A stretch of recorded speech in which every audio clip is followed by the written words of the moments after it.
बच्चों, स्वागत है आपका हमारे इस YouTube channel UP physics 12th में। हम लोगों ने पिछले वीडियो में सेलों का संयोजन सीखा था, लेकिन वहां पर क्या था कि सेलों के जो विद्युत वाहक बल होते हैं उनको हमने समान लिया था और प्रतिरोध भी, उनके आंतरिक प्रतिरोध भी समान थे। यानी वो बहुत ही सिंपल केस था। अक्सर जो है ऐसे प्रश्न पूछे जाते हैं जिनमें कि दिए गए सेलों के विद्युत वाहक बल जो होते हैं वो अलग अलग होते हैं और उनके आंतरिक प्रतिरोध भी अलग अलग होते हैं। तो ऐसे दो सेल जिनके की विद्युत वाहक बल अलग अलग हों, उनके आंतरिक प्रतिरोध अलग अलग हों, तो उनको श्रेणी क्रम और समांतर क्रम में जब जोड़ा जाए तो तुल्य विद्युत वाहक बल कितना होगा परिपथ में, ये पता करने के लिए आज हम इस वीडियो को देखेंगे। ये वीडियो बहुत ही इंपॉर्टेंट है। क्यों इंपॉर्टेंट है? क्योंकि उसके आगे हम किरचॉफ्स के नियम डिस्कस करेंगे और उनको किसी परिपथ में कैसे अप्लाई किया जाता है, न्यूमेरिकल हल करते समय उनको उसको भी सीखेंगे। तो इस तरह से ये वीडियो मोस्ट इंपॉर्टेंट बनता है। आइए शुरू करते हैं कि ऐसे दो सेल जिनके की विद्युत वाहक बल अलग अलग हों और उनके आंतरिक प्रतिरोध भी अलग अलग हों, तो उनका जो है इस स्थिति में किस तरह से हम तुल्य विद्युत वाहक बल ज्ञात करेंगे। तो देखिए, चित्र में हमने बना रखा है कि यहां पर हमने वैसे तो दो ही सेल लिए हुए हैं जिनका कि ईएमएफ E1 और E2 है और उनके जो आंतरिक प्रतिरोध हैं वो क्रमशः R1 और R2 है। अब जैसा कि हमें मालूम है कि यहां पर सेलों को पहले श्रेणी क्रम संयोजन का चित्र बना हुआ है, क्योंकि E1 का ऋणात्मक इलेक्ट्रोड E2 के धनात्मक इलेक्ट्रोड से एक ही लाइन में, एक ही भुजा में जोड़ा गया है। तो इस तरह से ये क्रम जो होता है वो श्रेणी क्रम होता है।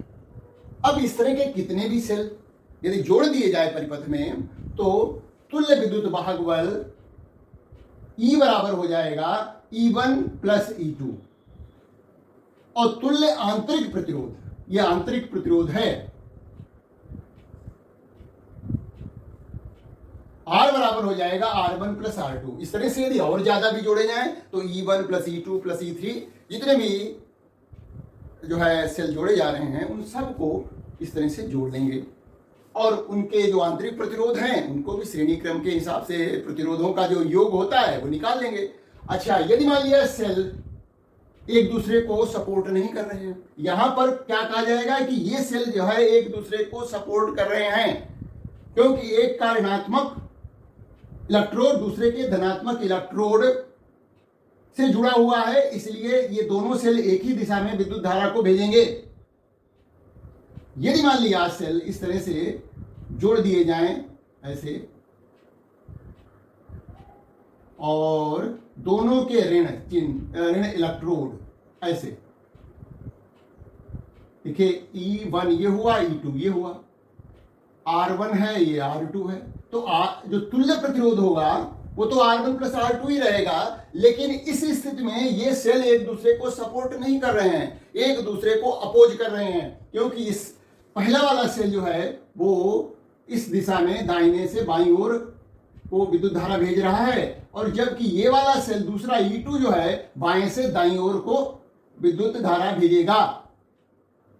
तो इस तरह से हम इनको कहते हैं कि ये सेल एक दूसरे को सपोर्ट नहीं कर रहे हैं, एक दूसरे का विरोध कर रहे हैं। तो E बराबर हो जाता है E1 माइनस E2, या कहें यहां पर डिफरेंस का साइन लगेगा। जो सेल बड़ा होगा उसके ईएमएफ में से, उसके विद्युत वाहक बल में से कम वाला विद्युत वाहक बल घटा दिया जाएगा, तो तुल्य विद्युत वाहक बल पता लग जाएगा। तो बहुत आसान है। अच्छा, अब हम बात करेंगे दूसरा जो क्रम होता है समांतर क्रम में जब सेल जोड़े जाते हैं, तो उसका थोड़ा एक कैलकुलेशन है, उसका एक अलग से फार्मूला निकल के आता है। विशेष करके इस पर प्रश्न जरूर पूछे जाते हैं। तो देखिए, यहां पर क्या है कि दो सेलों को समांतर क्रम में जोड़ा गया है और इनके ईएमएफ E1 और E2 हैं और इनके आंतरिक प्रतिरोध R1 और R2 हैं। दोनों के धनात्मक इलेक्ट्रोड ए बिंदु पर जुड़े हुए हैं और ऋणात्मक इलेक्ट्रोड बी बिंदु पर जुड़े हुए हैं। ए बी के बीच विभवांतर जो है वो V है। अब हम पहले सेल के और दूसरे सेल के सिरों पर विभवांतर V होगा, क्योंकि ये समांतर क्रम में है ना। तो इसका सूत्र हम निकालने जा रहे हैं कि ए बी के बीच तुल्य विद्युत वाहक बल कितना होगा। इससे पहले जब हमने ऐसे सेल लिए थे जिनके ईएमएफ समान हुआ करते थे, तो तुल्य ईएमएफ जो होता था वो एक सेल के ईएमएफ के बराबर हुआ करता था। लेकिन यहां पर देखते हैं क्या स्थिति बनती है। तो हम देखिए, पहला सेल I1 धारा दे रहा है, तो ए बी के ए और बी बिंदुओं के बीच विभवांतर V है, क्योंकि बिंदुओं ए तथा बी के बीच विभवांतर जो है V है, तो V बराबर हो जाएगा E1 माइनस I R1, और I की वैल्यू है I1, ठीक है, I1 R1। ये हम समीकरण सीख चुके हैं कि ये कैसे आती है, ठीक है। अब हम इसको इधर लाते हैं, तो ये हो जाएगा I1 R1 बराबर हो जाएगा E1 माइनस V। तो I1 का मान निकाल लेते हैं यहां पर से। I1 बराबर हो जाएगा E1 माइनस V बटे R1। यदि हम इसको ब्रेकअप करके लिख दें तो ये हो जाएगा E1 बटे R1 माइनस V बटे R1। तो I1 का मान हो गया E1 अपान R1 माइनस V अपान R2, समीकरण नंबर 1। इसी तरह से सिमिलरली दूसरे सेल के लिए भी हो जाएगा। इसी प्रकार दूसरे सेल के लिए दूसरे सेल द्वारा दी गई विद्युत धारा,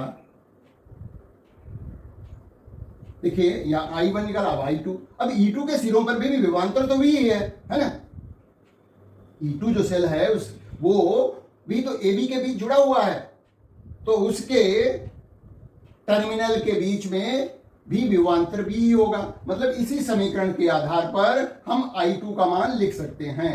I2 बराबर हो जाएगा, अब की बार हो जाएगा E2, R1 की जगह हो जाएगा R2 माइनस V तो वही रहेगा, और ये V, ये देखिए R1 होगा यहाँ पर R1, और ये हो जाएगा R2।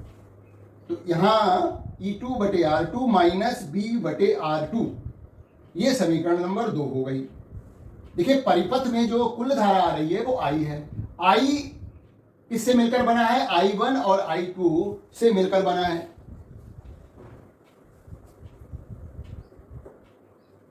तो समीकरण 1 और 2 को जोड़ देते हैं, है ना। समीकरण 1 और 2 को जोड़ने पर समीकरण 1 तथा 2 से I बराबर है I1 प्लस I2, या इसको पहले लिखिए, इसको बाद में लिख दीजिए। समीकरण 1 तथा 2 से I कुल धारा है, ये क्या है? कुल धारा है। परिपथ की कुल धारा I बराबर है I1 प्लस I2। I1 का मान रख दीजिए, I1 बराबर इतना है E1 बटे R1 माइनस B बटे R1 प्लस I2 का मान है E2 बटे R2 माइनस B बटे R2।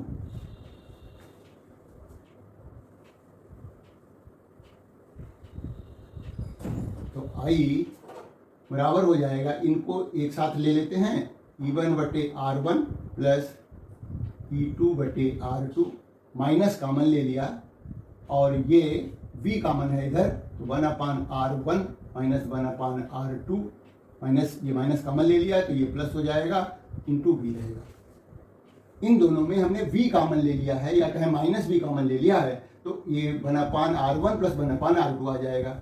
यहाँ पर लघुत्तम जो है R1 R2 होगा, तो E1 into R2 minus E2 into R1 plus है माइनस यहाँ भी लघुत्तम ले लेते हैं, R1 R2, ये हो जाएगा R1 plus R2 into B, ये आई हो गया।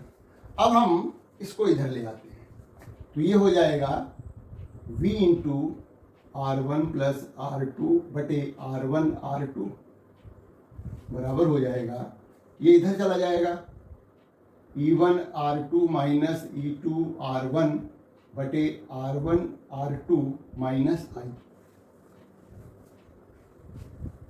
B बराबर पता कर लेते हैं, तो ये जो संख्या दी गई है ब्रैकेट में वो यहाँ भी गुणा हो जाएगी, यहाँ भी गुणा हो जाएगी उलट करके, मतलब इससे इसको भी भाग होगा और इससे इधर वाली संख्या को भी भाग होगा, भाग होने से ये पलट जाएगी, यानी R1 R2 ऊपर आ जाएगा, R1 प्लस R2 नीचे आ जाएगा, क्योंकि गुणा में है तो उधर जाएगी तो भाग में हो जाएगी, तो V बराबर हो जाएगा, देखिएगा E1 R2 minus E2 R1 अपान, माइनस नहीं है भाई, बार बार ये गलती हो जा रही है, प्लस का है, ये प्लस है, तो R1 R2 गुणा, देखिए ये संख्या में क्या होगा, ये R1 R2 ऊपर आ गया और R1 प्लस R2 नीचे चला गया, और साथ में माइनस रहेगा आई के साथ में गुणा हो जाएगा R1 R2 बटे R1 प्लस R2, उलट करके ये भी आ गया है ना। अब देखिए यहां पर ये कट गया, तो V बराबर आ गया E1 R2 plus E2 R1 बटे R1 प्लस R2 माइनस आई इंटू R1 R2 बटे R1 प्लस R2, ये हमारी फाइनल समीकरण हो गई नंबर 3। बस यहीं से हमारा रिजल्ट निकल जा रहा है।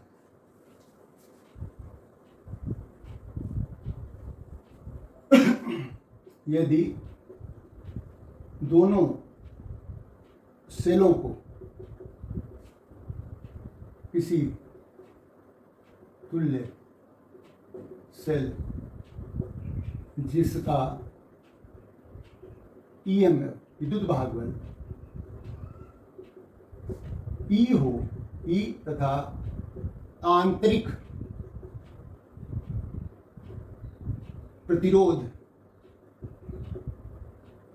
आर है, तो समीकरण क्या बनेगी, यही वाली समीकरण बनेगी। अब हमने ए बी के बीच में एक दूसरा से लगा दिया है सिंगल सेल जिसका ईएमएफ ई है और उसका आंतरिक प्रतिरोध आर है, तो समीकरण बनेगी बी बराबर हो जाएगा ई माइनस आई आर। अब इस समीकरण 3 और 4 की तुलना कर लीजिए। समीकरण 3 तथा 4 से तुल्य विद्युत भागबल, इससे ये बराबर है और माइनस आई तो है ही है, आर का मान ये है, तो विद्युत तुल्य विद्युत भागबल क्या हो जाएगा, ई बराबर हो जाएगा E1, ये तुल्य विद्युत भागबल को हम ऐसे भी लिख सकते हैं, ई क्यू भी लिख सकते हैं, है ना, E1 R2 plus E2 R1 बटे R1 प्लस R2, ये आया तुल्य ईएमएफ। और जो तुल्य आंतरिक प्रतिरोध,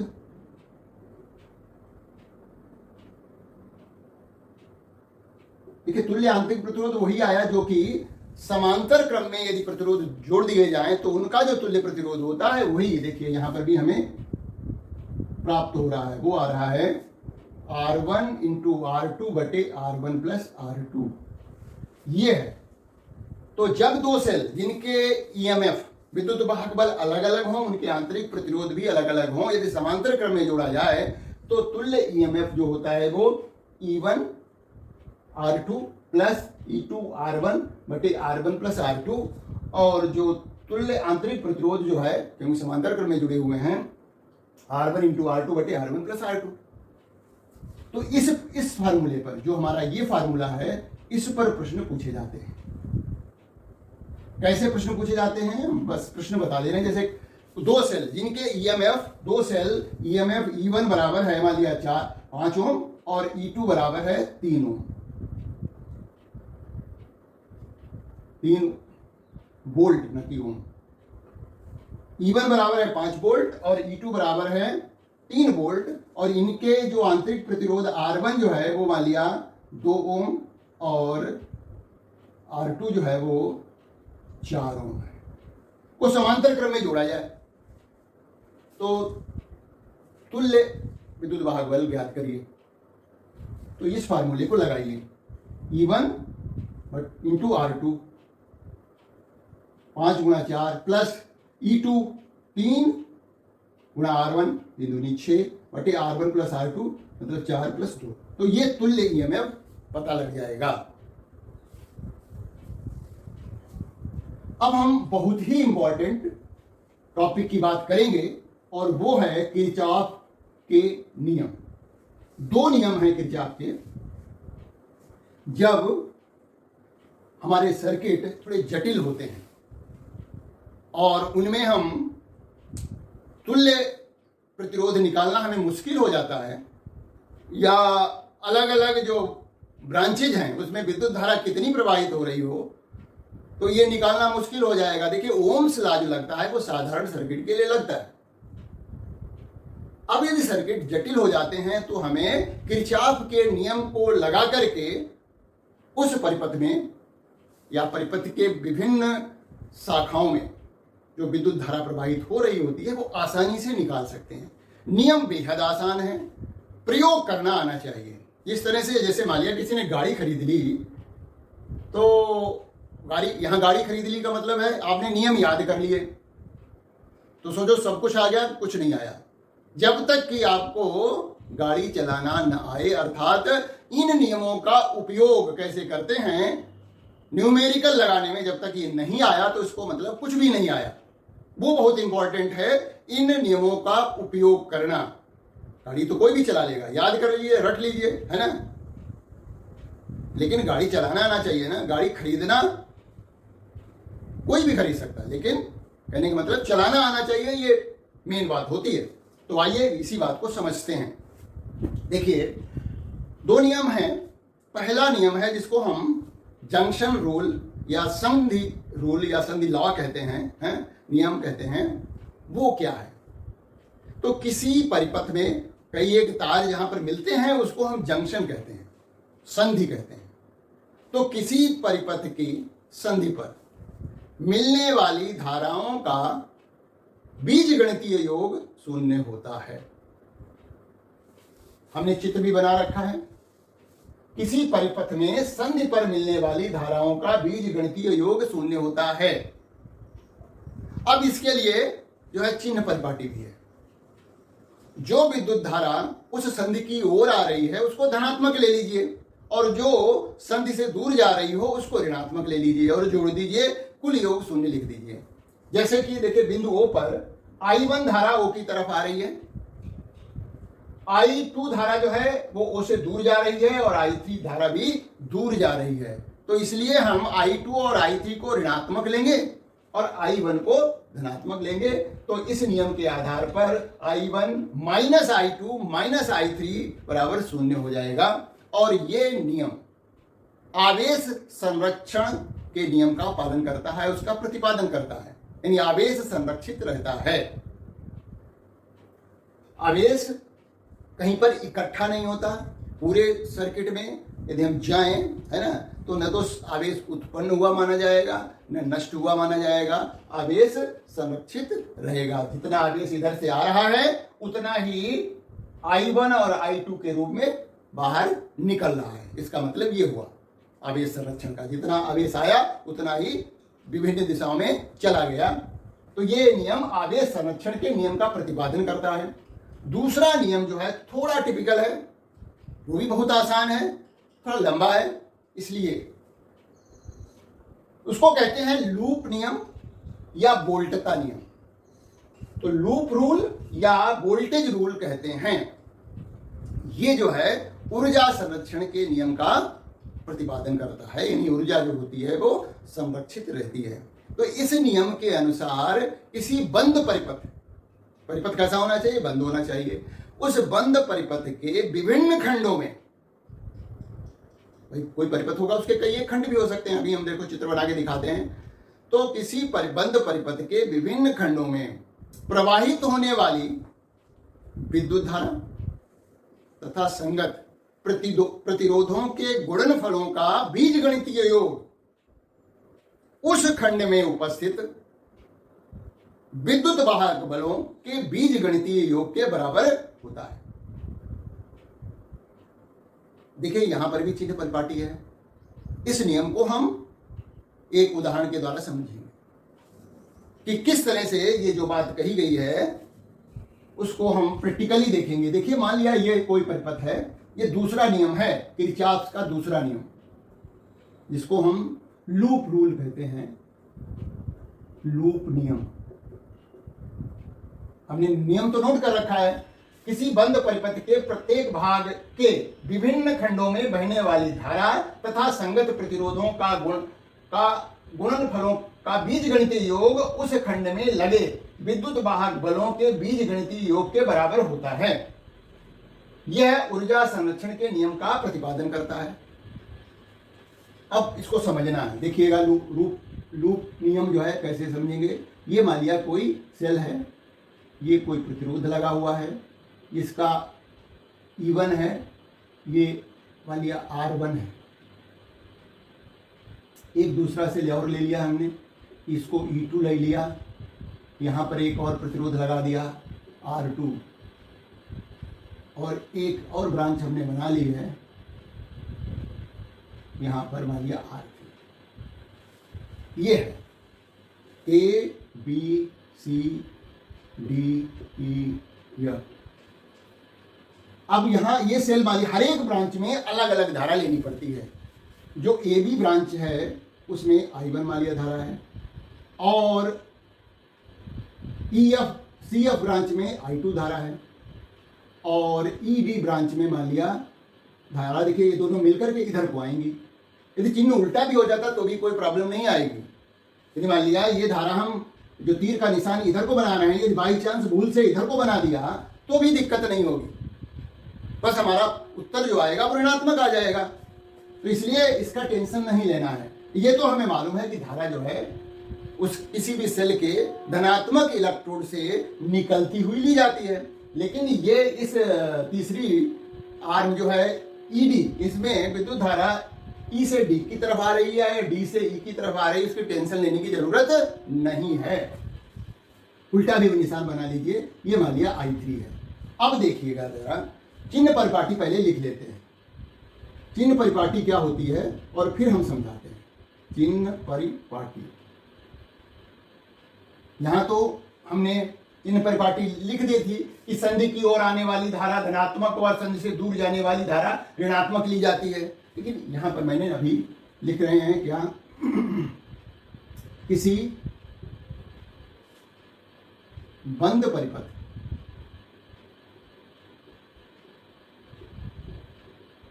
धारा, बंद परिपथ में धारा की दिशा में जाने पर धारा तथा संगत प्रतिरोध का गुणनफल धनात्मक लेते हैं।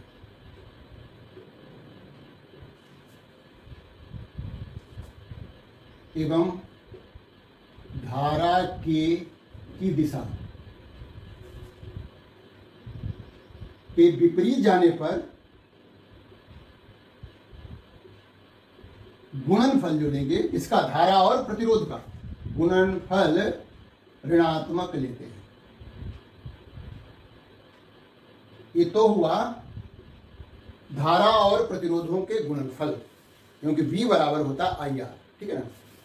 ये तो हुआ पहला पार्ट। दूसरा पार्ट हुआ क्या, जब हम किसी सेल के, है ना, किसी बंद परिपथ में, किसी बंद परिपथ में सेल के ऋण इलेक्ट्रोड, ऋण टर्मिनल कह सकते हैं, टर्मिनल से धनात्मक टर्मिनल की ओर जाने पर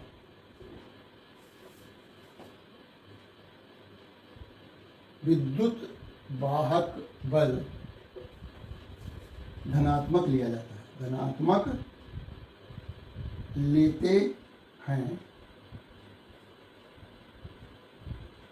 तथा, और या कहें यदि धनात्मक टर्मिनल से ऋणात्मक टर्मिनल की ओर जाएं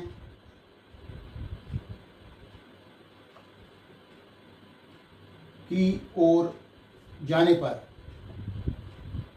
विद्युत वाहक बल का मान ऋणात्मक लेते हैं। यानी आप यदि देखिए धन इलेक्ट्रोड से ऋण इलेक्ट्रोड की तरफ जा रहे हैं या ऋण से धन की ओर जा रहे हैं, किसी बंद परिपथ में सेल को भाई क्रॉस करोगे ना, तो यदि आप देखिए ऋणात्मक इलेक्ट्रोड से धनात्मक इलेक्ट्रोड की तरफ जा रहे हैं तो यहां पर ऐसे जा रहे हैं तो प्लस E1 लिया जाएगा, और यदि मान लिया देखिए इधर से इधर जा रहे हैं, धनात्मक से ऋणात्मक जा रहे हैं तो इसका मान माइनस E2 लेंगे। इतना सा याद रखना है। अब जरा हम इसमें यही नियम लगा देते हैं। किसी बंद परिपथ में धारा की दिशा में जाने पर धारा तथा संगत प्रतिरोध का गुणनफल धनात्मक लेते हैं यदि धारा की दिशा में जा रहे हैं, एवं धारा की विपरीत दिशा जाने पर गुणनफल ऋणात्मक लेते हैं।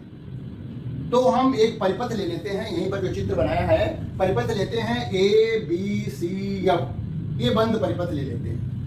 परिपथ लिया हमने ABCF, ABCFA में क्या लिया है ABCFA, ये बंद परिपथ लिया ये वाला पहले वाला।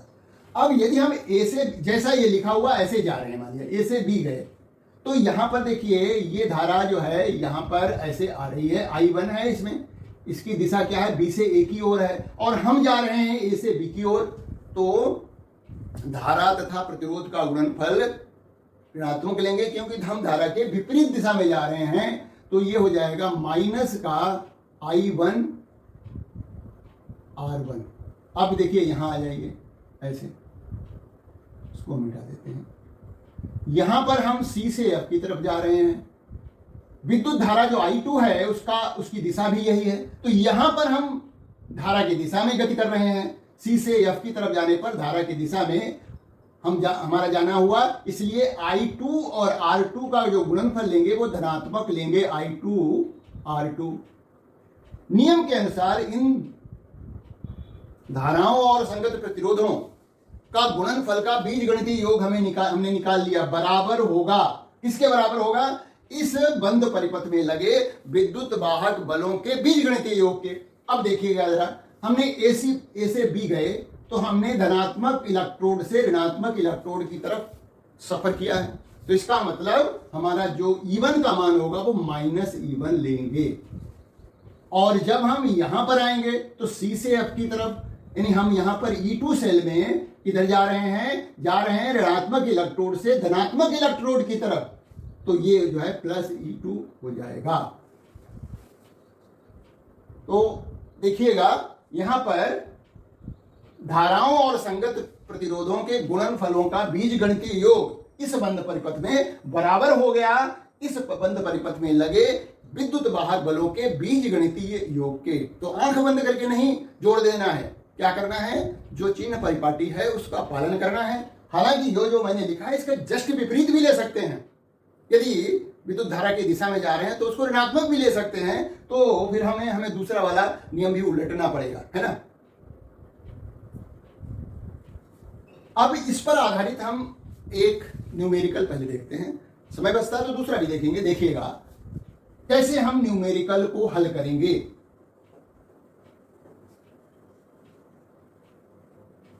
वो बहुत जरूरी है। चित्र हम बनाते हैं और फिर यही नियम लगाते हैं, देखते हैं कि किस तरह से हम उसका हल कर सकते हैं। तो प्रश्न एक है, एक चित्र बना रहे हैं, ये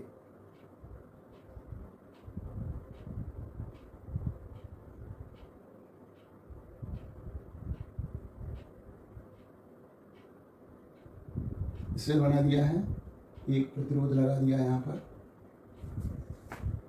पर भी एक प्रतिरोध लगा हुआ है और एक प्रतिरोध ऐसे लगा है।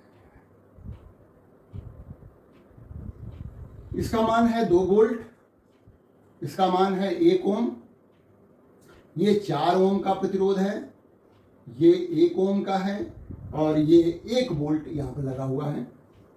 अब देखिए, मान लीजिए यही चित्र दिया गया है, धारा की दिशा अक्सर तो दी रहती है परिपथ में, यदि नहीं दी गई है तो ये देख लो कि भाई धनात्मक सिरे से धारा निकलनी चाहिए, है ना।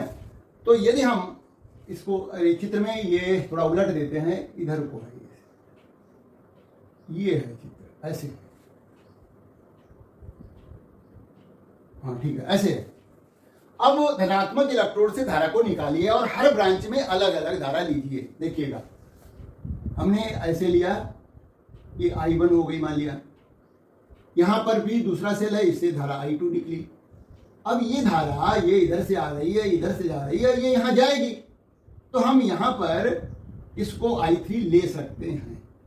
तो ये हुआ A, B, C, D। हर एक ब्रांच में, हर एक शाखा में अलग अलग धारा लेते हैं।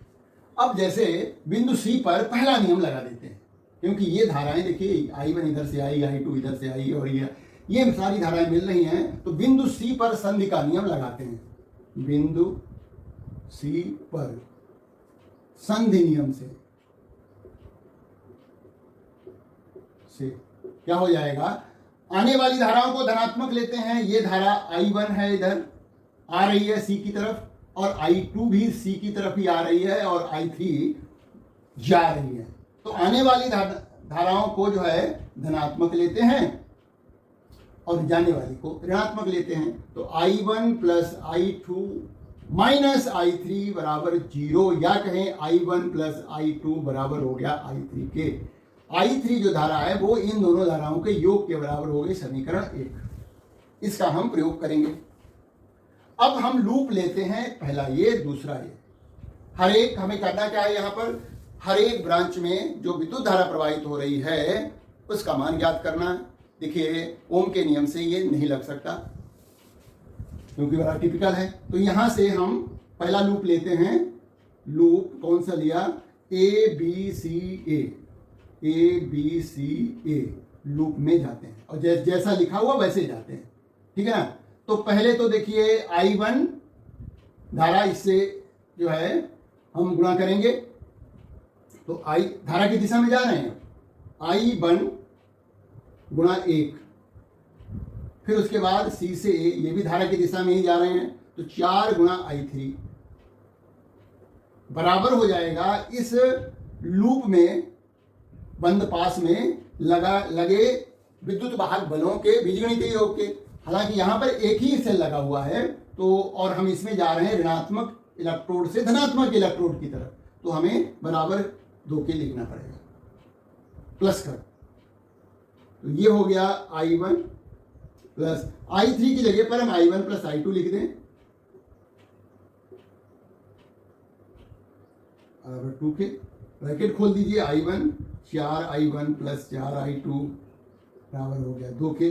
4 1 5, 5I1 प्लस 4I2 बराबर हुआ 2 के, समीकरण नंबर 1।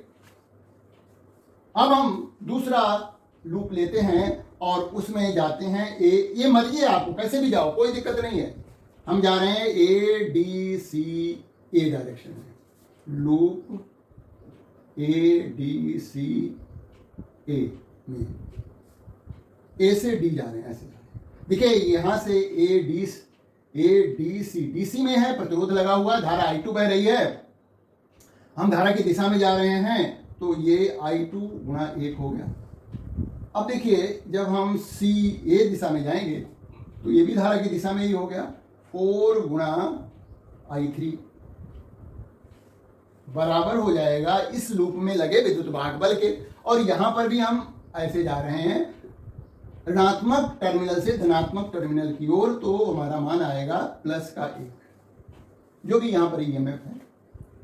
अब हम I2 + 4 I3 का मान रख दीजिए, I1 + I2 बराबर हुआ 1 के। I2 + 4 I1 + 4 I2 बराबर हो गया 1 के। तो ये समीकरण हमारी बन जाएगी, देखिए 4 I1 हो गया लेकिन 5 I2 हो गया बराबर 1 के। ये समीकरण नंबर 2। अब इन दो समीकरणों को हल करना है I1 I2 का मान निकालने के लिए।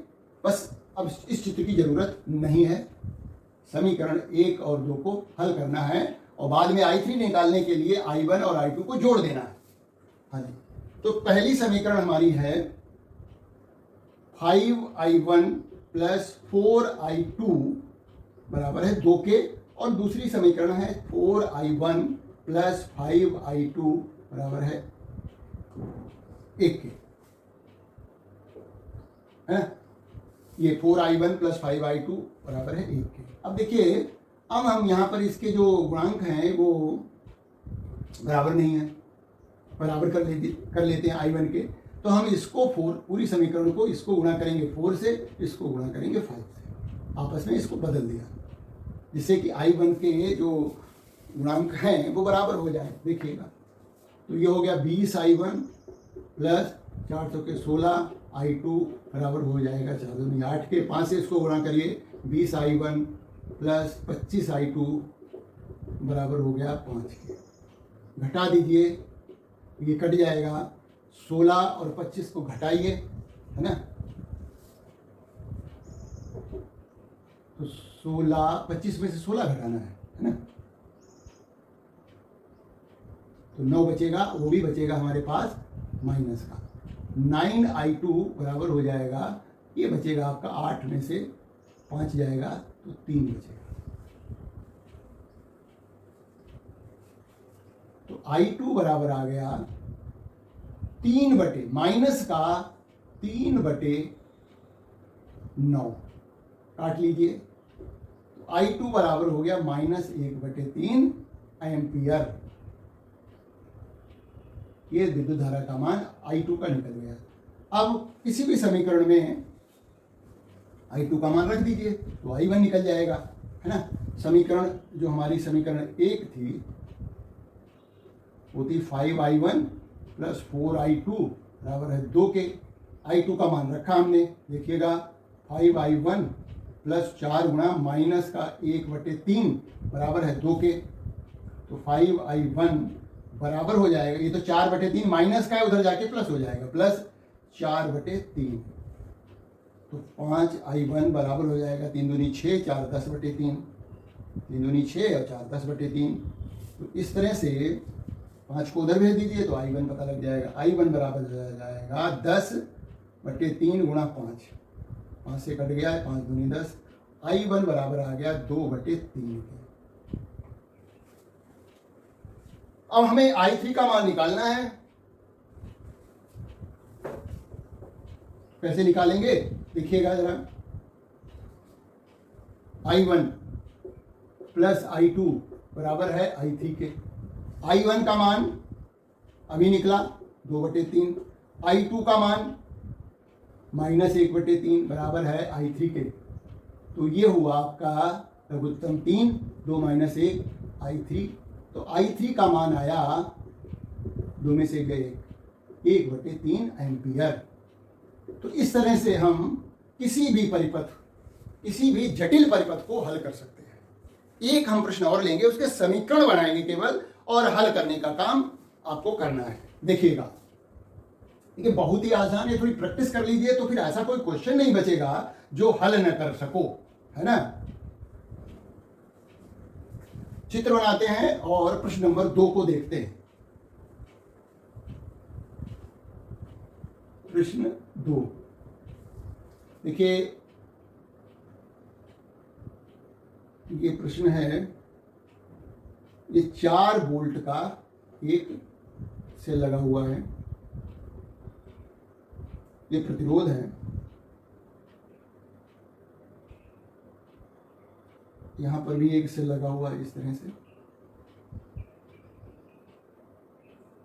यहां पर एक प्रतिरोध है, वो है 5 ओम का, ये है 3 ओम का,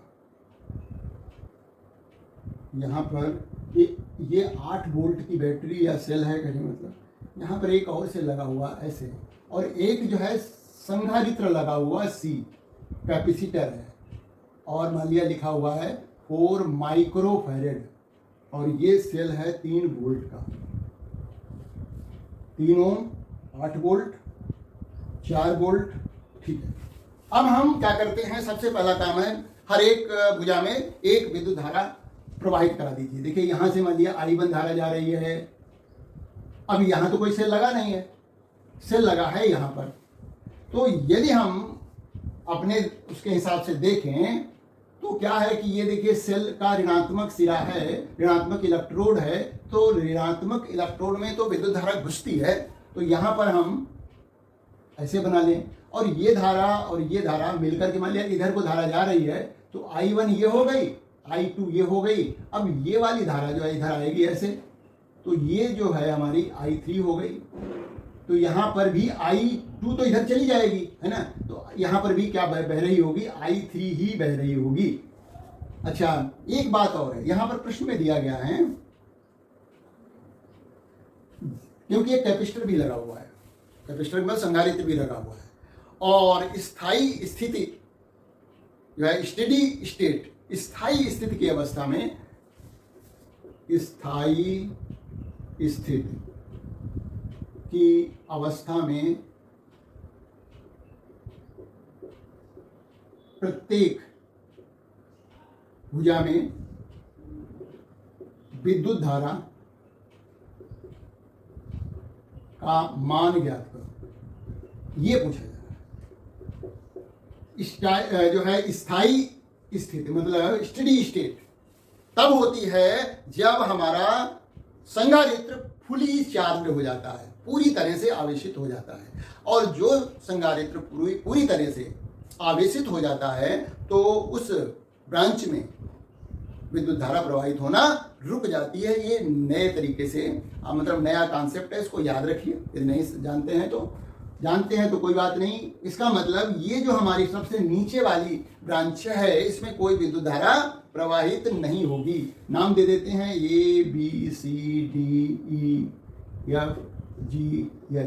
देखिए EF में कोई विद्युत धारा नहीं प्रवाहित होगी क्योंकि ये स्थायी स्थिति की अवस्था है, कैपेसिटर पूरा चार्ज है। तो यहां पर यदि कोई प्रतिरोध भी होता तो क्या होता, विद्युत धारा प्रवाहित नहीं हो रही है तो प्रतिरोध गुणा विद्युत धारा करते तो शून्य आता। हालांकि इसमें कोई धारा प्रवाहित नहीं होगी, ये हम नोट कर लिख सकते हैं कि इसमें कोई विद्युत धारा प्रवाहित नहीं होगी। यहाँ पर I1 हो रही, यहाँ पर I2 हो रही, यहाँ पर I3 हो रही है, यही हमें निकालना है।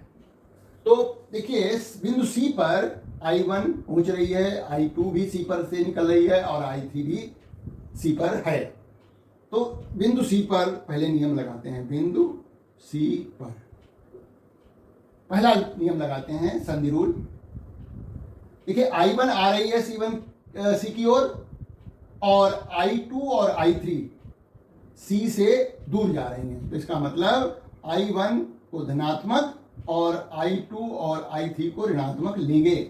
तो इस तरह से I1 बराबर हो जाएगा I2 प्लस I3। ये समीकरण 1 हो गई मान लिया हमारी, है ना। अब देखिए अलग अलग लूप ले लीजिए। पहले हम लूप लेते हैं, केवल हमने कहा क्या होता है समीकरण बनाएंगे, हल करना आपका काम है। पहला लूप ये वाला लेते हैं ABCH में, ABCH ए लूप में। देखिएगा A से B जाइए कोई प्रतिरोध नहीं है, B से C गए तो भी प्रतिरोध नहीं है, C से H जाने पर एक प्रतिरोध मिल रहा है 3 ओम का जिसमें धारा I2 बह रही है और हम विद्युत धारा की दिशा में जा रहे हैं तो हम लेंगे 3 I2 धनात्मक। ठीक है, अब यहां से इधर जा रहे हैं तो यहां पर धनात्मक इलेक्ट्रोड की तरफ जा रहे हैं ऋणात्मक इलेक्ट्रोड से, तो ये हो जाएगा 3i2 बराबर हो जाएगा कितना, 4 के। i2 का मान तो यही निकल गया। हालांकि i2 बराबर कितना है, i2 बराबर है i1 माइनस i3। तो i2 का मान निकल जा रहा है तुरंत। यदि कोई प्रतिरोध और नहीं है तो i2 का मान निकल गया, है ना, यहाँ पर। और यदि यहाँ पर प्रतिरोध होता तो हम उसके हिसाब से, यदि मान लिया प्रतिरोध एक लगा लेते हैं, जिससे कि थोड़ा टिपिकल बन जाए, यहाँ पर हम 1 ओम का प्रतिरोध लगा देते हैं। और तो देखिए यहाँ पर हमने थोड़ा चेंज कर दिया है। अब इसमें I1 धारा प्रवाहित हो रही है 1 ओम में, धारा की दिशा में जा रहे हैं, तो I1 इंटू 1, ठीक है, I1 गुणा 1 प्लस I2 गुणा 3 बराबर हो गया 4 के। तो I1 प्लस 3I2 बराबर है 4 के। समीकरण इसको 2 डालेंगे। पिछली बार समीकरण नंबर में थोड़ी गड़बड़ी हो गई थी, तो ये एक समीकरण हो गई।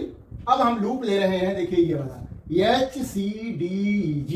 ये लूप लेने की जरूरत नहीं क्योंकि इधर धारा प्रवाहित नहीं हो रही है। वैसे तो हम कोई भी ले लें लूप, कोई दिक्कत नहीं है। अब देखिए लूप जो ले रहे हैं,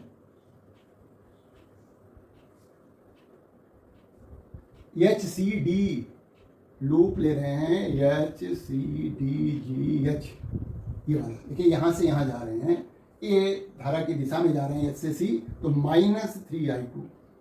फिर इसमें गए, धारा की दिशा में गए, +5I3 बराबर, अभी देखिए इसमें कोई प्रतिरोध नहीं है, तो फिर हम क्या करेंगे, बराबर निशान लगा देंगे। बराबर, देखिएगा यहां पर ऐसे जा रहे हैं, तो ऋणात्मक इलेक्ट्रोड से धनात्मक इलेक्ट्रोड की तरफ जा रहे हैं, तो बराबर हो जाएगा 8 के। तो इस तरह से हमने, ये हमारी तीसरी समीकरण हो गई। और पहली जो समीकरण है, I1 की जगह पर हम I2 प्लस I3 रख देते हैं इस समीकरण में, है ना। तो हमारे जो समीकरण जो है I2 और I3 के पदों में प्राप्त हो जाएंगे। ध्यान दीजिएगा, हम I1 की जगह पर I2 प्लस I3 रख रहे हैं, क्योंकि ये जो समीकरण आई है वो I2 और I3 में आई है ना। भाई देखिए 3I2 हो गया माइनस का, और फिर 5I3 हो गया, और इधर से इधर कोई प्रतिरोध नहीं मिला हमें, तो ये बराबर 8 हो गया। अब समीकरण एक जो 2 थी, उसमें I1 का मान रख दीजिए। I1 का मान क्या है, I2 प्लस I3 है। तो समीकरण 1 से क्या कर रहे हैं, I1 की जगह लिख रहे हैं I2 plus I3 plus 3I2 बराबर 4 के। तो ये देखिए 4I2 प्लस I3 बराबर है 4 के। ये समीकरण हमारी हो गई 4। अब देखिए 3 और 4 को हल कर लीजिए। 3 और 4 समीकरण को हल करिए। देखिए I2 I3 है, यहां भी I2 I3 है। तो देखिए आसान क्या दिख रहा है, I3 के गुणांकों को बराबर कर लीजिए। यानी समीकरण जो 4 है, यदि इसको 5 से गुणा कर दिया जाए तो यहां पर 5I3 हो जाएगा। ये भी 5I3 है, घटा देंगे तो I3 कट जाएगा, तो I3 का मान आ जाएगा, है ना। फिर उसका मान जब इन समीकरणों 4 या 5 में से, 3 या 4 में से किसी में रखेंगे तो I3 निकल जाएगा। जब I2 और I3 दोनों पता लग जाएंगे तो I1 निकल जाएगा, क्योंकि I1 बराबर है I2 प्लस I3 के। तो इस तरह से हम प्रश्नों की प्रैक्टिस कर लें, कुछ साधारण, पहले सिंपल सरल परिपथों को देख करके, और फिर उसके बाद थोड़ा टिपिकल भी कर सकते हैं। हालांकि बहुत टिपिकल परीक्षा में नहीं आते हैं यूपी बोर्ड में, लेकिन प्रैक्टिस कर लीजिए तो कैसा भी प्रश्न आएगा तो हम जरूर हल कर देंगे। बस हमें चिन्ह परिपाटी का ध्यान रखना है और कैलकुलेशन में कोई मिस्टेक नहीं होनी चाहिए, तो थोड़े दिन बाद परफेक्शन आ जाएगा। आज 7-8 प्रश्न करेंगे तो आराम से जो है हल करना सीख जाएंगे। तो उम्मीद है कि ये वीडियो पूरी तरह से समझ में आया होगा, और अगले वीडियो में हम अगला टॉपिक जो कि व्हीट स्टोन ब्रिज है उसको डिस्कस करेंगे। Thank you for watching this video.